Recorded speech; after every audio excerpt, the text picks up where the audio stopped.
My name is Cora. The October breeze whistled through the open doors of the mountain venue. 3 weeks stood between me and becoming Mrs. Oliver Parker. Golden sunlight streamed through the floor-to-ceiling windows, illuminating the amber and rust-colored leaves outside. The perfect backdrop for our autumn wedding. I ticked another item off my clipboard. Table arrangements, done. Next, centerpiece preview. My phone vibrated. I thought it was the florist confirming tomorrow's delivery. But the message was from an unknown number. So excited for your special day. Thank you for the invitation. Below, there was a photo. My save the date. The one where Oliver and I were laughing in the aspen grove, our hands intertwined. The same card I specifically hadn't sent to one person. My clipboard slipped from my fingers. The sound of the papers scattering across the hardwood floor echoed through the empty venue. I stared at the sender's name above the message. Nina. My sister's name blurred as the memories flooded in.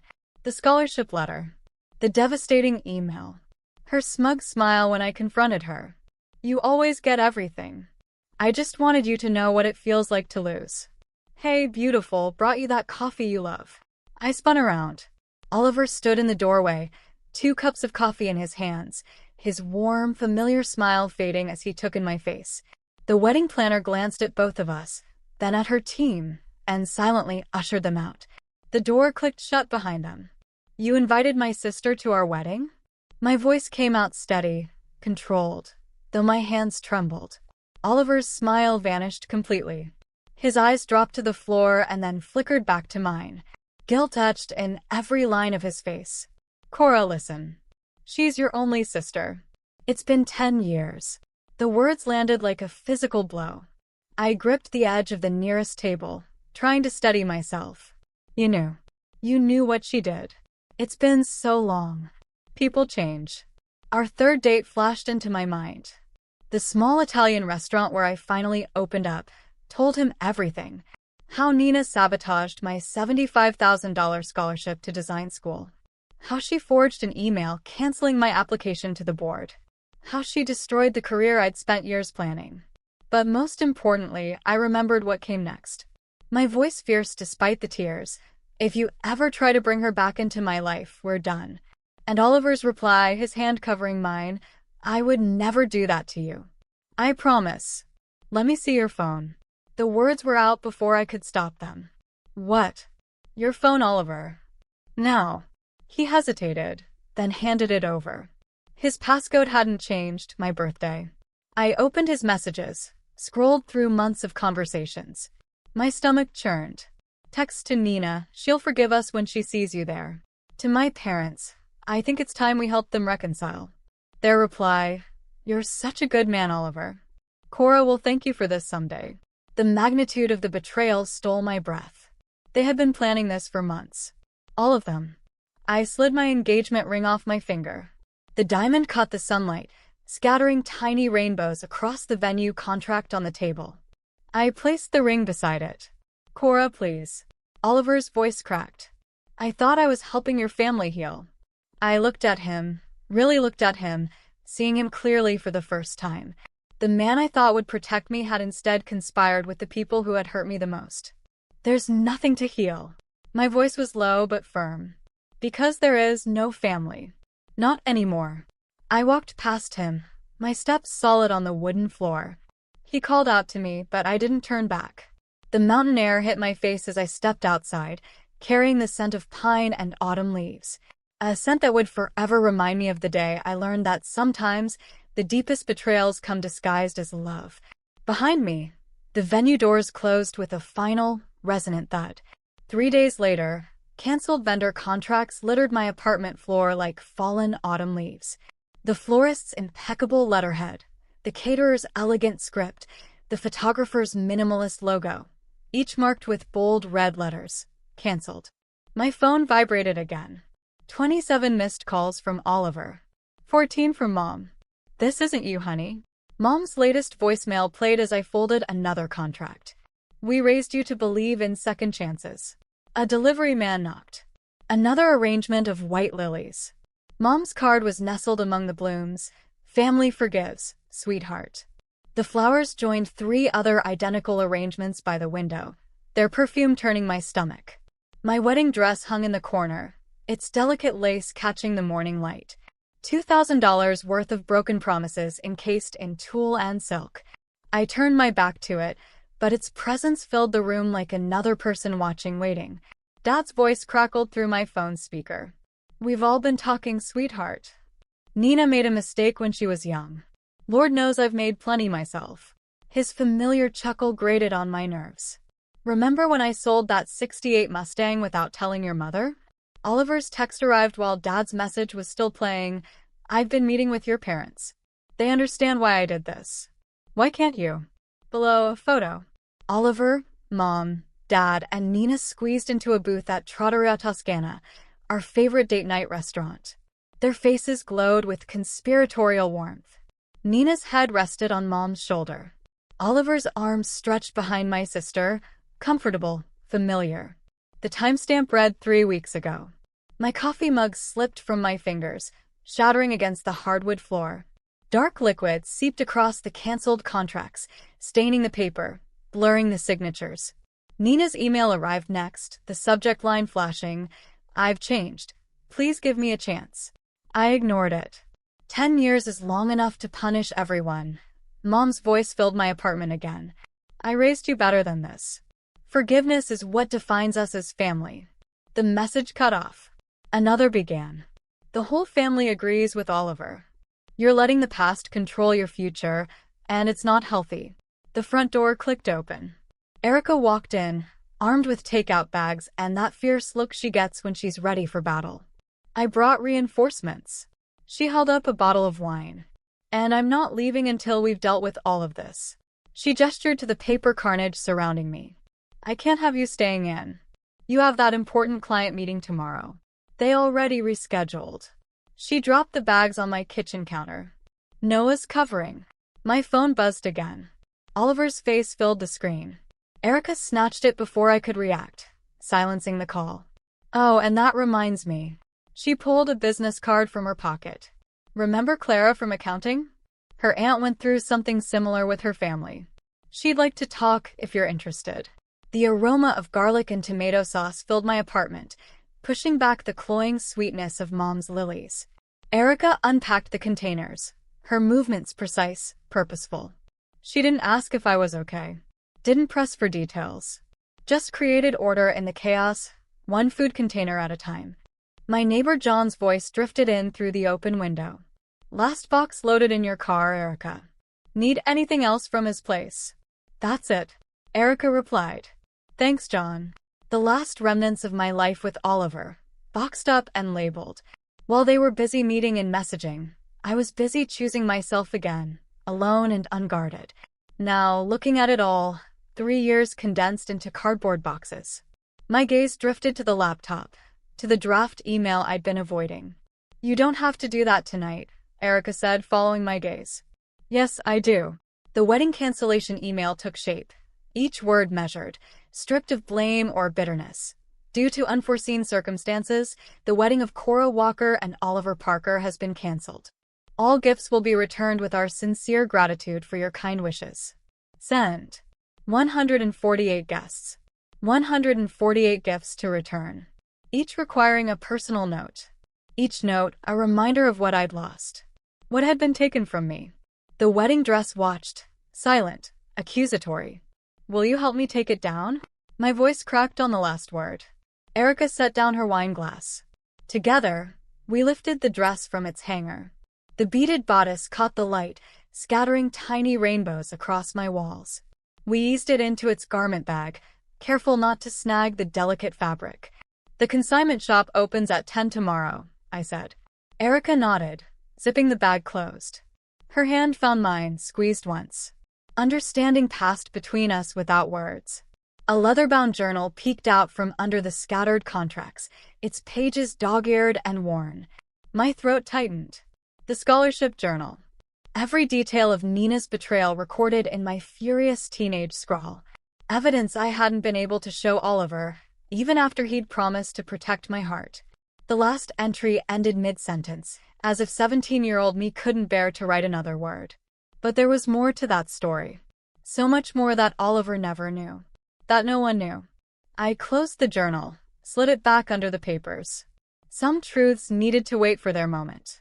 Erica handed me a container of pasta, her expression soft but resolute. One bite at a time, one box at a time, one day at a time. We'll get through this. Outside my window, the October wind whipped through the trees, stripping away the dead leaves, making space for something new to grow. The click of my heels echoed through the glass lobby of Johnson Design Group, each step deliberate and measured. I paused at the entrance, catching my reflection. 3 weeks after the canceled wedding plans had etched dark circles under my eyes, my spine remained straight, my head held high. Then I saw them. My mother stood near the reception desk in her signature pearl necklace, while Nina sat on one of the leather visitor chairs, twisting a tissue between her fingers. The same fingers that had typed that fake cancellation email 10 years ago. Cora. My mother stepped forward, arms outstretched. We need to talk, sweetheart. I pressed the elevator button, keeping my gaze fixed on the brushed steel doors. Please. Nina's voice cracked. I came all this way. I just want to fix things. The entire first floor fell silent. I felt my colleagues' eyes on us, their morning chatter frozen mid-sentence. Even Sarah at reception stopped pretending to type. We're not leaving until you hear us out. My mother's voice carried that familiar steel, the tone that once sent me to my room without dinner when I questioned why Nina never faced consequences. I have a client meeting in 10 minutes. My voice was steady, professional. And you two are trespassing. Trespassing. Nina stood up, tears streaming down her face. I'm your sister, Sarah. I turned to our receptionist. Please call security. You can't be serious. My mother's face flushed red. I raised you better than this. No, you raised me to be quiet when Nina hurt me. To smile at family gatherings while she smirked about ruining my future. To pretend everything was fine. The words flowed out, cold and precise. But I don't work for you anymore. I work here. Sarah's hand hovered over the phone. Should I? Yes. I met my mother's shocked gaze. Call them. Security arrived within minutes. Professional, discreet. They escorted my family out while my colleagues rustled, suddenly engrossed in their phones and coffee mugs. Everything okay? I turned to see Lucas, our senior partner, watching from his office doorway. His expression held something I hadn't seen before, respect. Yes, sir. My apologies for the disruption. He shook his head. Never apologize for maintaining professional boundaries. Now, about the Riverside project. The day passed in a blur of client meetings and design revisions. I immersed myself in color swatches and furniture layouts, letting the familiar work steady my hands, quiet my mind. But as I pulled up to my apartment that evening, a familiar car was waiting. Oliver stood outside, his face etched with frustration. How could you have security remove your own mother and sister? I clutched my briefcase tighter. How could you coordinate with them behind my back for months? They're your family. They said you've always been dramatic about Nina, that you blow things out of proportion. He ran a hand through his hair. I thought if I could just get you all in the same room. The truth landed like a physical blow. You let them tell you their version of me the whole time. Cora, no, the word was sharp, final. You don't get to negotiate anymore. My family has been undermining my story for years, and you chose to believe them over me. It's over. I walked past him towards my building. Behind me, his voice cracked. Please just talk to me.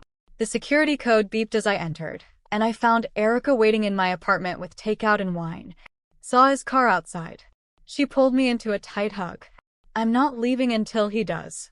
We sat on my balcony, picking at pad thai as the summer evening settled around us. Erica told me about her aunt who'd cut off contact with her manipulative sister 20 years ago. Best decision she ever made. Sometimes, family is just people who share your DNA. My phone vibrated. A text from Lucas. My brother hasn't spoken to me in 15 years. His choice, his loss. Some people will never understand boundaries until you enforce them. See you tomorrow. Later that night, alone in my bedroom, I found the scholarship acceptance letter tucked inside my old journal.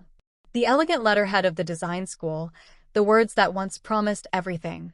Full tuition and stipend awarded based on exceptional portfolio and letters of recommendation. My fingers traced the date. April 15, 2014. 1 week before Nina sent that fake cancellation email, destroying everything. For the first time since discovering her wedding invitation, I allowed myself to cry. Not the silent tears I'd been hiding, but deep, racking sobs that echoed off the walls of my apartment. I cried for the young woman who'd spent 6 years rebuilding her career from scratch. For the trust I'd never fully give again. For the family I thought I had. When the tears finally subsided, I opened my laptop. The design school's contact page glowed on the screen. My fingers hovered over the keys as I began to type. To whom it may concern, I am writing regarding a fraudulent cancellation email sent from my account in April 2014. The reply came within hours. They still had the records. The email headers showing Nina's IP address. The timestamps proving it wasn't me. I opened a new email. Subject: the truth about why I dropped out of design school. Recipients: Mom, Dad, Oliver, Nina, Aunt Julia, Uncle Jamie, Grandma Luna. My finger hovered over the send button. Sometimes, the truth isn't revenge. Sometimes, it's simply removing the mask from a lie that's lived for too long. The screen of my laptop glowed in the darkness of my studio apartment. The clock read 2:47 a.m., but sleep felt impossible with 10 years of evidence spread across my desk. Journal entries. Scholarship documents. The original congratulatory email, followed by the fake cancellation Nina sent from my account. Each piece told part of the story they refused to hear. The sun was already up when I finished compiling all the documents and started sending the emails, one by one. It was the next morning. I opened a new document and began to type. No emotional language, just facts. 2015, awarded $75,000 scholarship to Pacific Design Institute. March 12, 2015, Nina accessed my email via shared family computer. March 13, 2015, fake cancellation email sent to scholarship committee. March 14, 2015, scholarship rescinded, awarded to another candidate. My fingers hovered over the keys as the memories surfaced. The committee's confusion when I showed up for orientation. Nina's smug smile when I confronted her. My parents minimizing it as sibling stuff. I added their responses over the years. Mom, you were always too sensitive about that scholarship. Dad, Nina was just a teenager. Let it go. Nina, you're so dramatic. That's ancient history. Then Oliver's recent text to my family, to Nina, she'll forgive us when she sees you there. To Mom, I know exactly how to handle Cora's stubbornness. To Dad, the wedding will fix everything. The truth looked different laid out in black and white. No drama needed. Just a decade of gaslighting exposed in their own words. My finger trembled over the mouse. The recipient list included my parents, Oliver, Nina, and key extended family members who had been pressuring me to reconcile. One click would shatter the narrative they had built. I pressed send. The responses started within minutes. My father's voicemail boomed through my speaker. This family's dirty laundry is not for public consumption. Nina's video message popped up on Facebook. Her mascara was smeared as she pleaded for forgiveness, but her words rang hollow. I didn't understand what I was doing. The same excuse, repackaged with fresh tears. My phone vibrated with a text from the receptionist at work. Oliver is here with flowers. Security turned him away per your instructions. Mom bombarded the extended family group chat. Cora is unwell. She's twisting events to hurt her sister. Please pray for her healing. But something had shifted. Aunt Marissa, whom I hadn't spoken to in years, broke the silence. I believe Cora. Lucy did the same thing to me in college. This family has a pattern of excusing cruelty. Cousin Carol sent me a private message. When your mom said you were being dramatic, I stayed quiet. I'm so sorry. They did the same to me when Uncle Jamie stole my inheritance. You're not alone. My boss called unexpectedly. Take the day off today. And you know what? That mountain resort project you pitched? It's yours. Channel this energy into creating something beautiful. That day, I moved through my apartment, bracing for another onslaught, certain there would be more.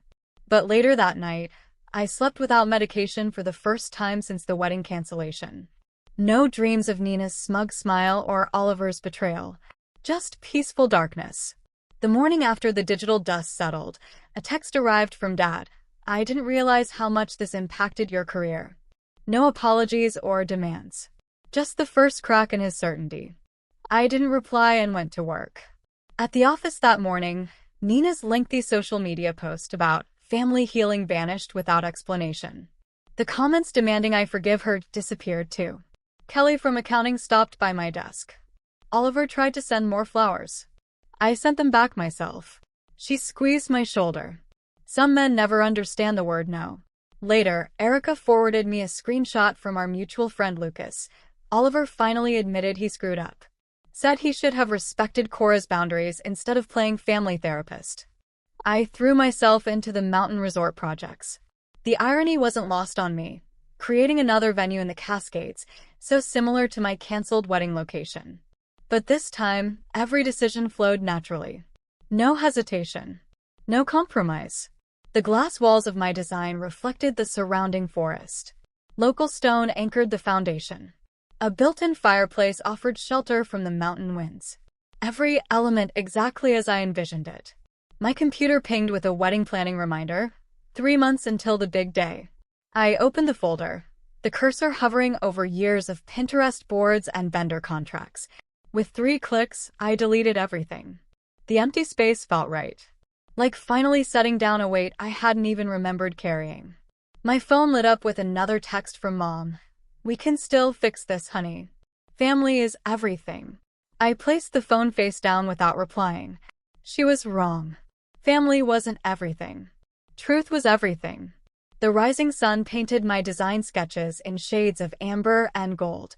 The same colors that were supposed to define my wedding day now illuminated the path forward.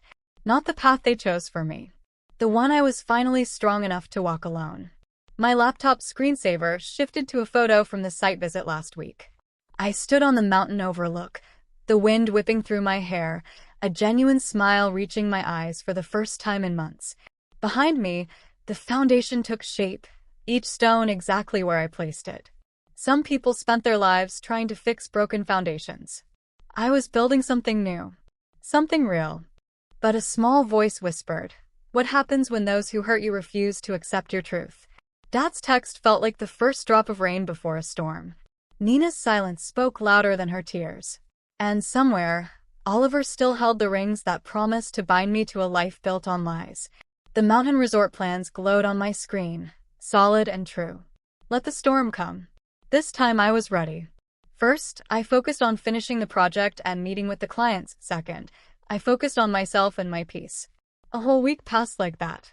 And now, a week later, the dinner invitation sat on my kitchen counter, thick cream paper embossed with gold lettering. To discuss moving forward as a family.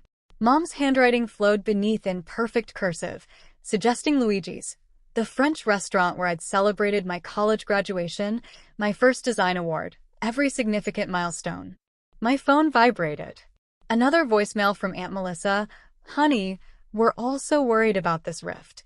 Delete. A text from Dad arrived next. "An important client of mine asked about you today. It would be a shame if they heard about any family drama." I tossed my phone in my bag, but Oliver's email notification caught my eye. "Everyone is taking sides, Cora. Let me help you fix this." The timestamp showed he'd sent it moments after Nina's handwritten letter arrived, her looping script promising to make everything right. Their coordination would be impressive if it wasn't so suffocating.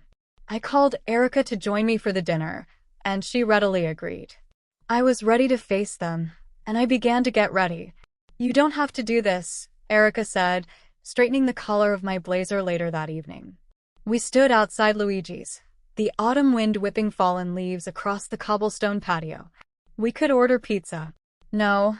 I smoothed the portfolio under my arm. "They need to understand exactly what they're asking me to forgive." Through the window, I saw them at our usual table.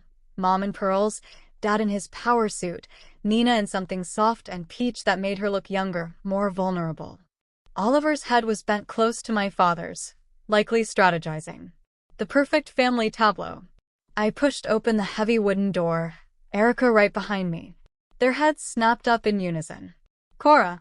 Mom half rose, confusion flickering across her face as she took in Erica. "We weren't expecting my terms, remember?" I chose the chair at the head of the table, not my usual spot beside Nina. Erica sat to my right, a silent sentinel. Sweetheart. Dad leaned forward, his business negotiation smile in place. We're here to heal as a family. Maybe your friend could. Erica stays. I opened my portfolio, laying the documents down with precise movements. Since we're here to discuss moving forward, let's start exactly where we are moving forward from. Email headers spread across the white linen. Technical proof of Nina's sabotage, each timestamp a nail in the coffin of their denial. The scholarship committee's reply confirming the cancellation came from an unauthorized source. This is old news. Mom waved a dismissive hand. Nina was just my journal. I placed the leather-bound book beside the emails. 6 years of rebuilding my career from scratch. Every setback, every missed opportunity, every time I had to explain why I dropped out of design school. Nina's fingers twisted in her lap. Oliver stared at the journal as if he could physically bite it. And this, the final document slid across the table. A full financial analysis of the impact. Lost wages, student loans I wouldn't have needed, clients I couldn't take on without the proper credentials. Total cost $215,310. Dad's wine glass froze halfway to his mouth. This is, Nina's voice faltered. I didn't think it really mattered that much. Of course you didn't. The words were quiet, steady. None of you did. That's why you all feel so comfortable demanding that I forgive and forget. We can fix this. Oliver reached across the table. Your parents could help with the money, I could. You could what? Ice-coated every syllable. Conspire behind my back some more? Violate the only boundary I made absolutely clear. Mom dabbed at her lips with her napkin. Now, Cora, if you would just... These are my terms. I sat straighter, channeling Dad's boardroom posture. Non-negotiable. Silence fell as I outlined each point. No relationship with Nina. Parents respecting my boundaries without question. Oliver permanently removed from my life. But we're family, Nina whispered. No, the word landed like a hammer blow. Family respects boundaries. Family protects each other. Family doesn't conspire to ambush someone at their own wedding. That's not fair. Oliver's jaw tightened. We were trying to help. By completely disregarding what she told you? Erica's calm voice sliced through his protest. Some help. I gathered the documents, sliding them back into my portfolio. I'm not asking for your agreement or understanding. I'm informing you of my decision. Elizabeth. Dad used Mom's first name, a warning. Let her finish. You've made your point clear. Mom's voice wavered. But surely with time doesn't heal betrayal. I stood up, Erica rising with me. It just reveals who is willing to earn back trust and who expects it to be handed over. Please. Nina reached a hand out to me. I took a step back. I don't wish any of you ill. The words came from somewhere deep and certain. But I will not sacrifice my peace to maintain the illusion of family harmony. Not anymore. The maitre d' appeared with menus. I shook my head. We won't be staying. As we walked away, I heard Mom's shaky intake of breath, Dad's heavy sigh. But my steps didn't falter. The autumn wind rustled my hair as Erica and I emerged onto the patio, carrying the scent of wood smoke and changing leaves. You okay? She asked. I looked back at the warm glow of Luigi's windows, at the family tableau now fractured beyond repair. The strange lightness in my chest wasn't exactly peace. Not yet. But it was closer than I'd felt in years. Yes. I turned away from the restaurant. I think I finally am. And with those small steps, it took me a full year to finally heal completely. Sunlight streamed through the floor-to-ceiling windows of my new office, illuminating the brass plaque on my desk. Cora Walker, Principal Designer.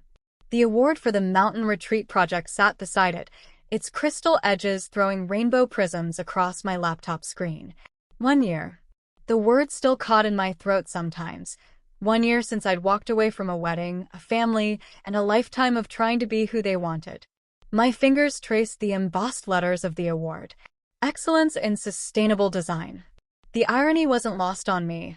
I'd won for the very mountain venue I'd redesigned after canceling my own wedding there. Where Oliver's betrayal had shattered my world, I'd built something stronger with the pieces. Cora, Jenny from reception, poked her head in. Your 2 o'clock is here. The design student. I straightened the framed photos on my desk. Not the formal family portraits Mom insisted every home needed, but snapshots of my chosen family. Erica and I hiking the Pacific Crest Trail. My Aunt Elisa's Christmas dinner. Everyone in ridiculous sweaters. The support group meeting where I finally learned to laugh again. Send her in, please. The girl who walked through my door clutched her portfolio like a shield. Dark circles shadowed her eyes, and her shoulders hunched inward, a posture I recognized from my own reflection years ago. I'm Lily Rodriguez, she said, settling into the chair across from me. Thank you for considering me for the internship. Her portfolio told me everything I needed to know about her talent. But it was the tremor in her voice when she mentioned her family that sealed my decision. They don't support your choice to study design? I kept my tone gentle. Lily's eyes widened. How did you? I recognized the look. I turned to the window, giving her space to compose herself. My family also had very specific ideas about what success should look like. They want me to study business. The words tumbled out. My dad says design is just a hobby, not a real career. My mom keeps sending me brochures for accounting programs. My phone vibrated, a text from my father. Happy birthday, Cora. No pressure. Just thinking of you. A year ago, that text would have come with strings attached. Now, he was learning. Slowly. I swiped the notification away and focused on Lily. Tell me about your favorite project in your portfolio. For the next hour, I watched her come alive describing her designs. The same fire I'd had at her age burned in her eyes. Before she left, I handed her an internship offer and something else, a flyer for the Walker Design Scholarship. No family references needed, I told her. Just talent and drive. That evening, I wandered through the completed mountain retreat. Sunset painted the Douglas fir beams in amber light. Where the wedding altar would have stood, a wall of windows now framed the cascades. The soaring ceiling of the main hall drew the eye upward, until the mountain itself seemed to belong inside. My phone vibrated again. A text from my mother, the third this week. Honey, Nina's back in town. She's changed so much. Maybe I deleted it without finishing. Some boundaries no longer needed explanation. In my office, I opened the bottom drawer of my desk. The 10-year-old journal sat exactly where I'd placed it the day I finally read it to my therapy group. Its pages chronicled every detail of Nina's betrayal, every dismissive word from my parents, every dollar and dream that scholarship would have funded. But it was the newer journal beside it that mattered more. Its pages mapped a different kind of architecture, the blueprint of a life rebuilt on my own terms. Notes from therapy sessions where I learned to trust my instincts. Letters I wrote but never sent, their anger transmuted into fuel for moving forward. The initial design concepts for this mountain retreat, sketched the week after I mailed back my engagement ring. My last therapy session flickered through my mind. How do you feel about Oliver's engagement? The truth surprised even me. Nothing. His choices belong to him now, just as mine belong to me. A knock on the door pulled me from the memory. The cleaning crew had arrived, another boundary I'd learned to establish. My professional life ended at 6, making space for the weekly support group I now helped facilitate. Walking to my car, I spotted a familiar silver SUV in the parking lot. My mother. The old Cora would have turned back, allowed herself to be cornered into another draining conversation about familial obligation. But that Cora had crumbled with the wedding plans. I pulled out my phone and typed, "I'm not available to talk. Please respect my boundary." Simple. Clear. No justification needed. The drive home took me past the small design school where I'd be announcing the scholarship winners next month. 10 full rides for students who dared to dream bigger than their family's expectations. The application form still made me smile every time I reviewed it. Tell us what you will build when you stop living for others. 20 minutes later, my apartment welcomed me with the scent of lavender and pine, my own signature blend, not the artificial roses my mother always preferred. Photos lined the entryway, chronicling the past year's metamorphosis. The first design award. Teaching at the community center. Holidays spent with friends who celebrated my successes instead of demanding my surrender. In the kitchen, I poured a glass of wine and leaned against the counter. Sunset streamed through the windows I'd positioned precisely for this moment, painting my walls in hues of possibility. Here, in this space I designed for myself, an unexpected peace settled over me. Some people spent their lives building families. Others focused on building walls. I'd built something stronger, a foundation that didn't rely on anyone else's approval. A life that was genuinely, unconditionally mine. The Mountain Retreat project had taught me that the strongest structures rose from the clearest vision. My vision was finally clear. I was the architect of my own peace, the designer of my own legacy, and the builder of my own future. And no one could take that away from me. What did you think of Cora's story? Share in the comments if you've ever experienced something similar. If you enjoyed this story, please like and share this video, and subscribe to the channel for more inspiring stories.